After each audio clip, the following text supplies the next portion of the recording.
যাকে আপনারা এতক্ষণ ধরে ধৈর্য ধরে বসে আছেন, দাঁড়িয়ে আছেন দূর দূরান্ত থেকে শোনার জন্য, রাত রাত জেগে বিভিন্ন জায়গা থেকে এসেছেন, সেই ভারত সরকারের যশস্বী মন্ত্রী মাননীয় অমিত শাহজি, তাকে আমি অনুরোধ করছি বক্তব্য রাখার জন্য। আমি সকলকে অনুরোধ করব, সবাইকে কি করতালি দিয়ে মাননীয় গৃহমন্ত্রীজিকে স্বাগত করার জন্য। অমিত জি, স্বাগতম।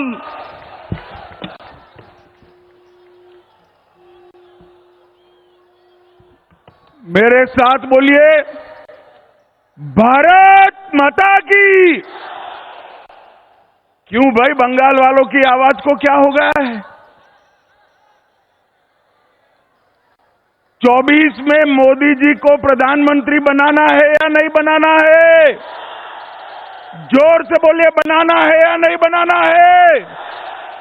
26 में बंगाल में भाजपा सरकार बनानी है या नहीं बनानी है? तो ऐसी आवाज नहीं चलेगी। मेरे साथ दोनों हाथ उठाइए, उठाइए दोनों हाथ, विजय के संकल्प का मुट्ठी भींचिए और प्रचंड आवाज से बोलिए, भारत माता की, भारत माता की। मंच पर उपस्थित बंगाल भारतीय जनता पार्टी के अध्यक्ष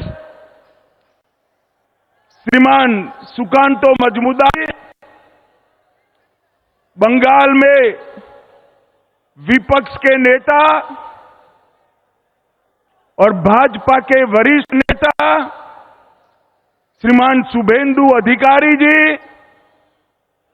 हमारे प्रभारी भाई मंगल पांडे जी, अमित मालवीय जी, उपस्थित सभी केंद्रीय मंत्रीगण, उपस्थित सभी सांसदगण, विधायकगण, भाजपा के पदाधिकारीगण और आज इस रैली में नजर भी नहीं पहुंच रही है वहां तक आए हुए प्यारे भाइयों, बहनों, माताओं और मेरे जिगर के टुकड़े जैसे युवा मित्रों, आप सभी को नमस्कार। मित्रों, सबसे पहले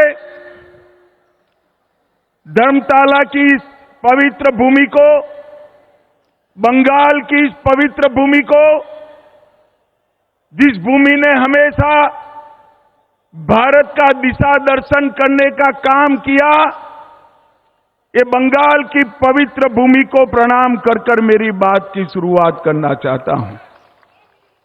मैं कवि गुरु रविंद्रनाथ ठाकुर, महान राष्ट्रभक्त नेताजी सुभाष चंद्र बोस, युग प्रवर्तक स्वामी विवेकानंद, जनसंघ के स्थापक डॉक्टर श्यामा प्रसाद मुखर्जी और यहां खड़ा हूं तो शेरे बंगाल आशुतोष मुखर्जी को भी प्रणाम कर कर मेरी बात की शुरुआत करना चाहता हूं। मित्रों, ये जो मैदान है, ये ऐतिहासिक मैदान है। इसी मैदान में, भैया बैठ जाओ,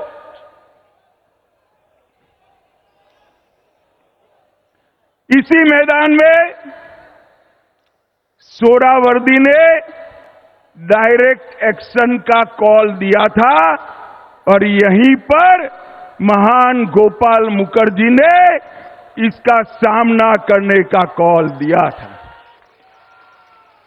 यही मैदान है जिसने पश्चिम बंगाल को हिंदुस्तान के साथ, भारत के साथ जोड़कर रखने का काम किया है। और मित्रों, भारतीय जनता पार्टी के लिए भी ये मैदान बहुत भाग्यशाली मैदान है। मैं इसी दिसंबर महीने में, नवंबर महीने में यहां पर आया था 2014 में, और यहां से बंगाल की जनता को तृणमूल को हटाने का कॉल देने का काम मैंने किया था भारतीय जनता पार्टी के अध्यक्ष के रूप में। और मैं आज बंगाल की जनता का धन्यवाद करना चाहता हूं कि आज बंगाल में 18 लोकसभा सीटें और 77 विधानसभा सीटें देकर बंगाल की जनता ने तय कर दिया है कि यहां पर अगली सरकार भारतीय जनता पार्टी की सरकार बनने वाली है। भाई और बहनों, बंगाल की जनता ने 2 करोड़ 30 लाख वोट भारतीय जनता पार्टी को दिए, 77 सीटें दी। हमारे नेता शुभेंदु अधिकारी को अभी अभी दीदी ने दूसरी बार विधानसभा से बर्खास्त कर दिया है। मैं कहने आया हूं दीदी, कान खोलकर सुन लो। शुभेंदु जी को आप विधानसभा के बाहर तो निकाल सकती हो, परंतु बंगाल की जनता को चुप नहीं कर सकती। बंगाल की जनता कहती है, दीदी आपका समय अब समाप्त हो चुका है। भाई और बहनों, सोनार बांग्ला और परिवर्तन के नारे के साथ, मां माटी मानुष के नारे के साथ कम्युनिस्टों को हटाकर दीदी सत्ता पर आई। मैं पूछना चाहता हूं आपको, परिवर्तन हुआ है क्या? जरा जोर से बोलो, हुआ है क्या? घुसपैठ रुकी है क्या? तुष्टीकरण रुका है क्या? पॉलिटिकल वायलेंस बंद हुआ है क्या? भ्रष्टाचार रुका है क्या? मोदी जी लाखों करोड़ों रुपया बंगाल को भेजते हैं, ये तृणमूल के सिंडिकेट वाले वो रुपया को बंगाल के गरीबों तक पहुंचने नहीं देते। मैं आज आह्वान करने आया हूं, अगर 26 में यहां भाजपा सरकार बनानी है तो इसकी नींव 24 के लोकसभा के चुनाव में डालकर मोदी जी को बंगाल से प्रधानमंत्री बनाना चाहिए। भाई और बहनों, 27 साल कम्युनिस्टों का शासन रहा। ममता जी तीसरी टर्म के लिए जीती। लाल भाई और एक तृणमूल कांग्रेस मिलकर बंगाल को बर्बाद कर दी। चुनावी हिंसा पूरे देश में, चुनावी हिंसा अगर सबसे ज्यादा होती है तो बंगाल में होती है। घुसपैठ बंगाल सरकार ममता बनर्जी रोक नहीं पाई। जो ममता बनर्जी कभी घुसपैठियों के लिए पार्लियामेंट चलने नहीं देती थी, वो ममता बनर्जी आज घुसपैठियों को खुलेआम वोटर कार्ड और आधार कार्ड बंट रहे हैं, वो चुप बैठी है। कट मनी से पूरी बंगाल की जनता परेशान, सिंडिकेट की उगाही से पूरी बंगाल की जनता परेशान। और जिस बंगाल में कभी सुबह सुबह रविंद्र संगीत सुनाई पड़ता था, वो बंगाल आज बम धमाकों से गूंज रहा है। मित्रों, बम धमाकों से गूंज रहा है। पूरे देश में गरीबी कम हो रही है, मगर बंगाल में गरीबी कम होने का नाम नहीं देती। भ्रष्टाचार चरम सीमा पर है। मैं बाद में बात करूंगा, मगर मैं आपको बताने आया हूं भाइयों, मैं गुजरात से आता हूं। मेरे जीवन में किसी नेता के घर से इतनी सारी नोटों की गड्डियां किसी ने अपने जीवन में नहीं देखी होगी। मित्रों, जो बंगाल साहित्य, विज्ञान, कला, आजादी का आंदोलन, आध्यात्म, उद्योग और कृषि में पूरे देश का नेतृत्व करता था, वो बंगाल आज सबसे पिछड़ा बनाने का काम दीदी ने किया है। दीदी ने बंगाल को बर्बाद कर रख दिया है। मैं आज बंगाल की जनता को कहने आया हूं, एक बार पूरे देश का विकास देखिए। मोदी जी ने 60 करोड़ गरीबों के जीवन में बहुत बड़ा परिवर्तन लाया है। उनको घर दिया, शौचालय दिया, गैस दिया, पीने का पानी दिया, मुफ्त में अनाज दिया, साथ में शौचालय के साथ साथ 5 लाख तक की स्वास्थ्य की सारी सुविधाएं दी और पूरे देश को कोरोना का दोनों टीका लगाने का काम भी नरेंद्र मोदी जी ने किया। पूरे देश में आतंकवाद को मोदी जी ने समाप्त किया है। मुझे बताओ भाइयों बहनों, ये कश्मीर जो है हमारा है या नहीं है? जोर से बोलो, है या नहीं है? जिस कश्मीर के लिए, जिस धारा 370 को हटाने के लिए बंगाल के सपूत श्यामा प्रसाद जी ने बलिदान दिया था, वो धारा 370 को मोदी जी ने समाप्त कर दिया।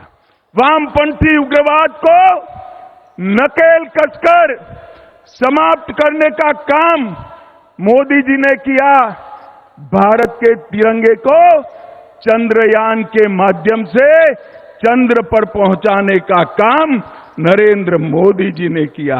नई संसद बनाई और देश के अर्थतंत्र को 11 नंबर से 5वें नंबर पर लाने का काम नरेंद्र मोदी जी ने किया है।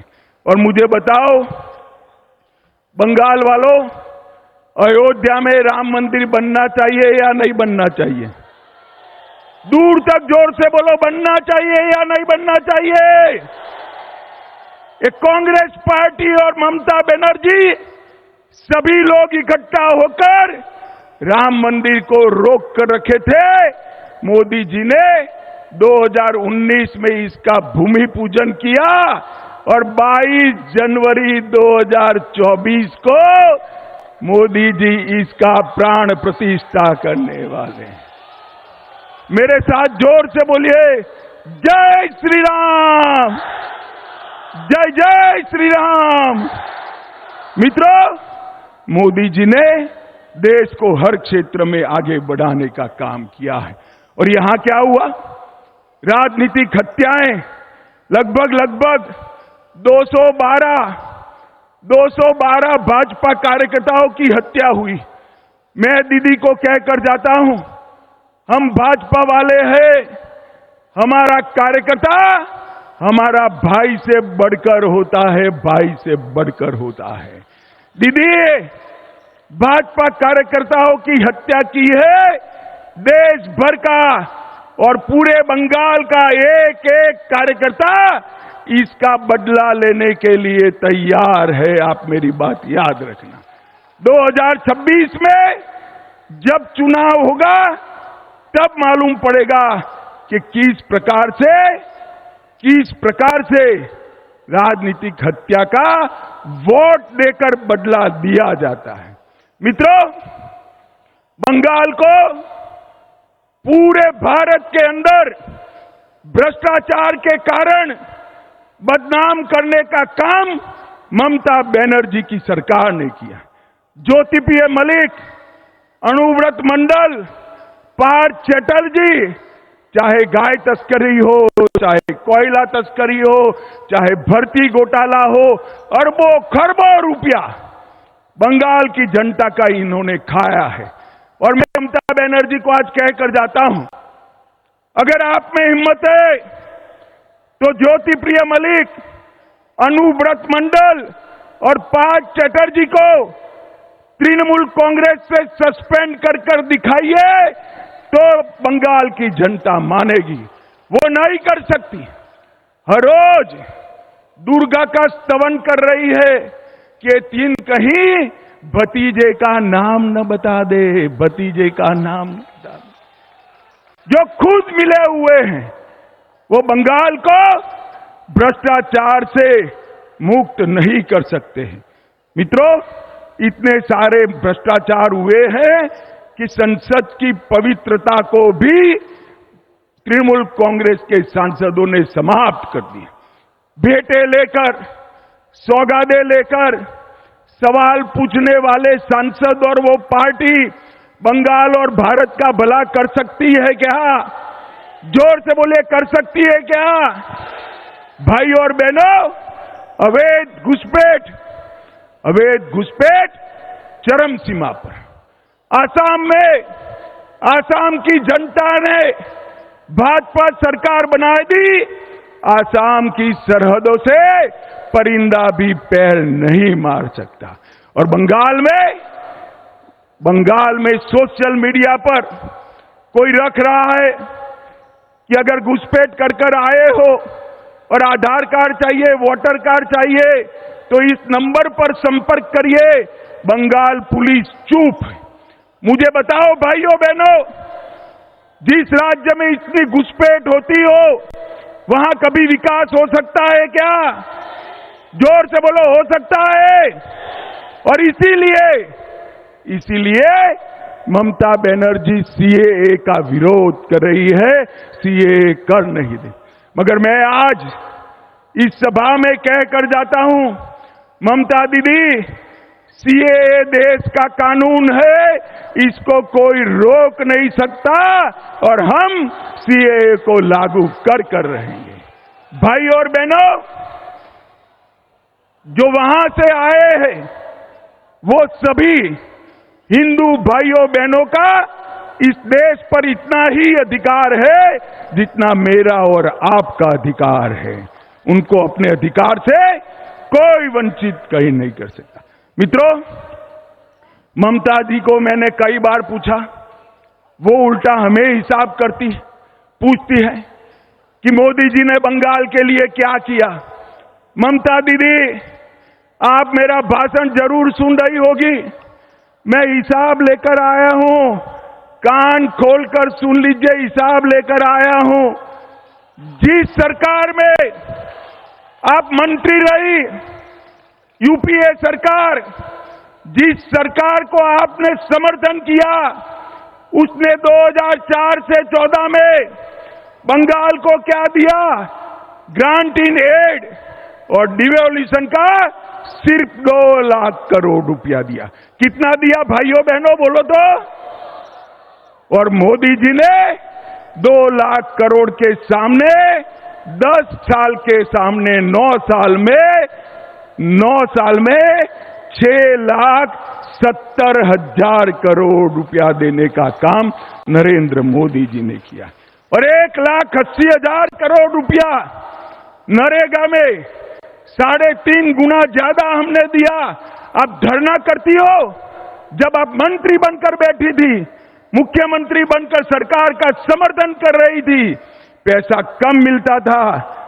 यूपीए सरकार ने 14,000 करोड़ रुपया दिया, मोदी जी ने 54,000 करोड़ रुपया देने का काम किया।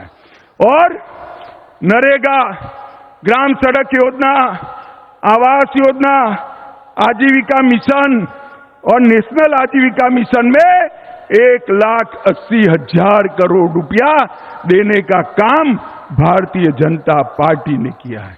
और नेशनल हाईवे के लिए टोटल 70,000 करोड़, लगभग 16,000 करोड़ रेलवे में, बंदरगाह में 1,000 करोड़, सिंचाई के लिए 3,000 करोड़, कुल मिलाकर आपके 2 लाख करोड़ के सामने भारतीय जनता पार्टी ने 8 लाख करोड़ से ज्यादा रुपया देने का काम भारतीय जनता पार्टी। और ममता दीदी, जितना गुमराह करना है कर लीजिए। गत चुनाव में तो रैगिंग कर आप जीत गई, फिर भी हमारी 77 सीटें आई। 77, कहां 0, कहां 77।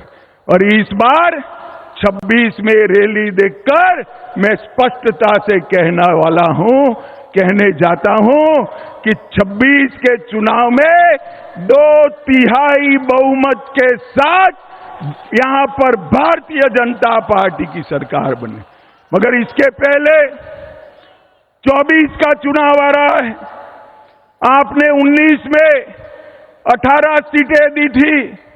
मैं आप सभी को करबद्ध विनंती करने आया हूं, इतनी सीटें दीजिए कि मोदी जी को शपथ विधि के बाद कहना पड़े मैं बंगाल के कारण देश का प्रधानमंत्री बना हूं, बंगाल के कारण।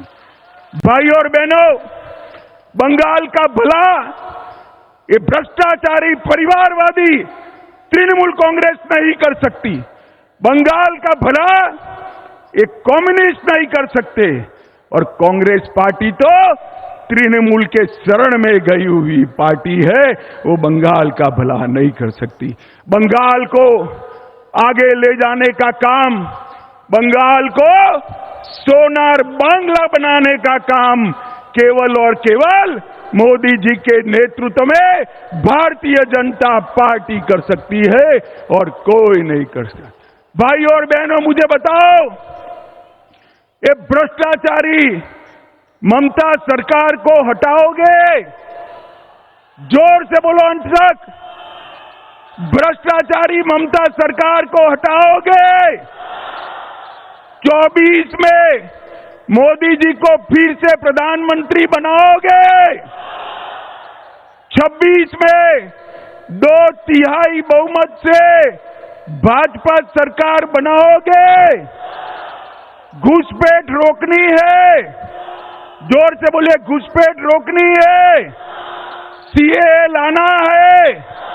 भ्रष्टाचार रोकना है। सीमाएं सुरक्षित करनी है। बंगाल के गरीब का विकास करना है। बंगाल की अस्मिता वापिस लानी है। अगर सब करना है तो उखाड़ कर फेंक दो ये ममता बनर्जी की सरकार को और यहां पर भारतीय जनता पार्टी की सरकार बनाओ। मैं बंगाल की जनता को भरोसा दिलाकर जाता हूं कि बंगाल का विकास मोदी जी की सबसे बड़ी प्राथमिकता बंगाल का विकास है। हमें एक ऐसी सरकार चाहिए जो मोदी जी को विकास करने के लिए अनुकूल भूमि तैयार करे। ममता बनर्जी मोदी जी को विकास नहीं करने देती है। भाई और बहनों, यहां कमल फूल की सरकार बनाइए।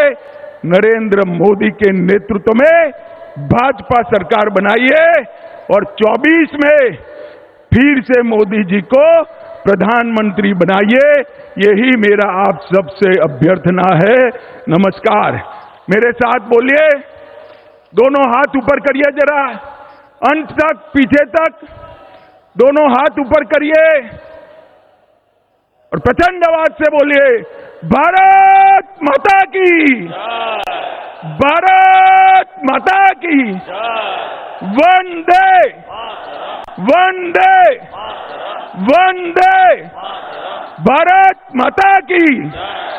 Bharatiya Janata party, Bharatiya Janata party, Narendra Modi, Narendra Modi. धन्यवाद, धन्यवाद। माननीय স্বরাষ্ট্রমন্ত্রী অমিত ভাই শাহকে আমি সকল উপস্থিত যারা আছেন সবাইকে বলবো নিজের মোবাইলের যে লাইট সেই লাইট জ্বালিয়ে মাননীয় গৃহমন্ত্রী অমিত ভাই শাহকে